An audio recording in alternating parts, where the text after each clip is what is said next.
Hi guys, good evening. So Bigg Boss promo 3 வந்திருக்கு. நம்ம சேனலை அதுக்கு முன்னாடி லைக் பண்ணுங்க, ஷேர் பண்ணுங்க, கமெண்ட்ஸ் பண்ணுங்க கைஸ். புதுசாக இருந்தவங்க சேனலை சப்ஸ்கிரைப் பண்ணிக்கோங்க, கமெண்ட் பண்ணுங்க, லைக்கை போடுங்கப்பா. சரியா? என்னையா பெரிய ட்விஸ்டா இருக்குது, பெரிய பெரிய ட்விஸ்டா இருக்குது. என்ன நடக்குதுன்னே ஒண்ணுமே புரியல. அஹ், ஏன்டா மக்களை போட்டு இப்படி பைத்தியம் முடிக்க வைக்கிறீங்க பிக் பாஸ்? காலையில இருந்து ஜாக்லின் எவிக்டட் எவிக்டட் எவிக்டட்னு உயிரை வாங்கி ஹார்ட் பீட் வர ஹார்ட் அட்டாக் வந்து எல்லாம் ஹாஸ்பிட்டல்ல படுக்காத குறைதான்டா. லூசு பயல்களா. ஏன்டா இப்ப பிக் பாஸ் ப்ரோமோ 3ல என்னடா நடக்குது? எனக்கு ஒண்ணுமே புரியல. பிக் பாஸ்ல ஜாக்லின் பெட்டி எடுத்துட்டு உள்ள வர்ற மாதிரி காமிக்கிறீங்க. அதுக்கப்புறம் தான் இனிமேல் ரிசல்ட் அப்படிங்கிறீங்க. நீ என்ன கன்றாவியோ, என்ன இளவோ, என்ன கருமமோ. செய். உண்மையிலே பிக் பாஸ் பாக்குறவனே வெறுத்துரும். அடுத்த சீசன்லாம் எவனுமே பார்க்க மாட்டான். உண்மையிலேயே சொல்றேன், அடுத்த சீசன் எவனுமே பார்க்க மாட்டான். மதிப்பு 8 லட்சமாமா பிக் பாஸோட அந்த அந்த பணப்பெட்டி டாஸ்க் வருது. அமௌண்ட் வந்து 8 லட்ச ரூபா. கொடுக்கப்பட்ட தூரம் வந்து 80 மீட்டராமா. செகண்ட் வந்து பாத்தீங்கன்னா 35 செகண்டாமா. ஸோ ஜாக்லின் ரெடியா இருக்கிறாங்க. பஸ்ஸர் அடிக்குது, ஓடுறாங்க. மின்னல் வேகத்துல ஓடிட்டு இருக்கிறாங்க. மின்னல் வேகத்துல கைஸ், மின்னல் வேகத்துல. சரியா? நானே இப்பதான் ப்ரோமோவை பார்த்து எனக்கே அப்படியே ஷாக் ஆகுது. அப்படியே ஓடிக்கிட்டே இருக்கிறாங்க. பார்த்தா பணப்பெட்டி இருக்குது.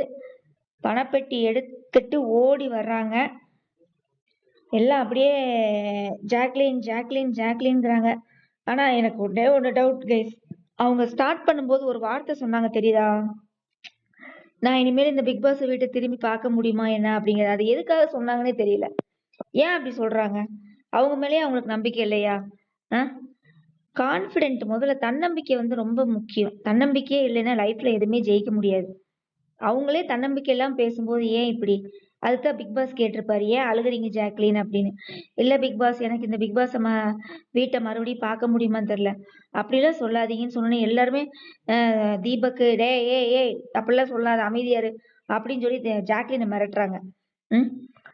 எல்லாருமே எல்லா கண்டஸ்டன்ஸுமே சப்போர்ட் பண்றாங்க.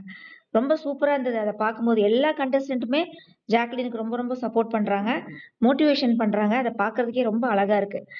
சரியா? ஸோ டைம் ஆகிட்டே இருக்குது. எல்லாம் வாயில விரல வைக்கிறாங்க. சாச்சனால வாயில விரல வச்சுட்டாங்க. எல்லாம் விஷால்ல நெகத்தை கடிக்காத குறைதான். நெகத்தை கடிச்சிட்டு அப்படியே நின்றுட்டு இருக்காரு. அப்படியே உள்ள வர்றாங்க. ஜாக்லின் வந்து வெற்றிகரமா பெட்டி எடுத்துட்டு உள்ள வந்துட்டாங்க. உள்ள வந்த பிறகுதான் கேட் சாத்தப்படுது. ஆனா எல்லாம் கட்டி பிடிச்சி அழுகுறாங்க. ஜாக்லின் பணப்பெட்டி எடுத்துட்டு வந்தாங்கன்னு சொன்னேன். 1 லட்சம் 2 லட்சம் இல்ல கைஸ், 8 லட்சம்ல கைஸ். அப்படிங்கிறப்ப அது எவ்வளவு ஒரு பெருமைப்படக்கூடிய ஒரு விஷயம் தானே. ஸோ ஒரு ஜாக்லின் எவிக்ட் ஆன ஃபேன்ஸுக்கு எல்லாம் இது ரொம்ப ஒரு மோட்டிவேஷனான வீடியோவா தான் இருக்கும்.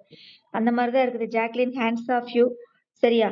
சூப்பரா பண்ணியிருந்தாங்க. எல்லாருமே ஹக் கொடுத்து பயந்து அழுதுட்டாங்க. சௌந்தர்யா, தர்ஷா குப்தா, தர்சிகா எல்லாருமே அழுதுட்டாங்க. ஜாக்லினுமே அழுதுட்டாங்க. அழுது கடைசியில பிக் பாஸ் வந்து ஒண்ணு சொல்றாரு, இது வந்து ஒரு டைட்டான இதுதான், ஆனா வந்து முடிவு வந்து இனிமேல் தான் அறிவிக்கப்படும் அப்படிங்கிறாங்க. ஒருவேளை டைமிங்குள்ள வரலையா இல்ல என்ன இலவும் புரியல. ஆனா டைம்குள்ள கேட் சாத்துறக்குள்ள வந்துட்டாங்களே, அப்ப இது வின்னர் தானே அர்த்தம். ஏன் ஜாக்லின் எவிக்ஷன் அப்படிங்கிறீங்க? அதுதானே ஒண்ணும் புரியல. இல்ல மிட் வீக் எவிக்ஷனா? உருப்படியா ப்ரோமோவை போட்டு தொடங்கிடா, உயிரை வாங்காதீங்கடா.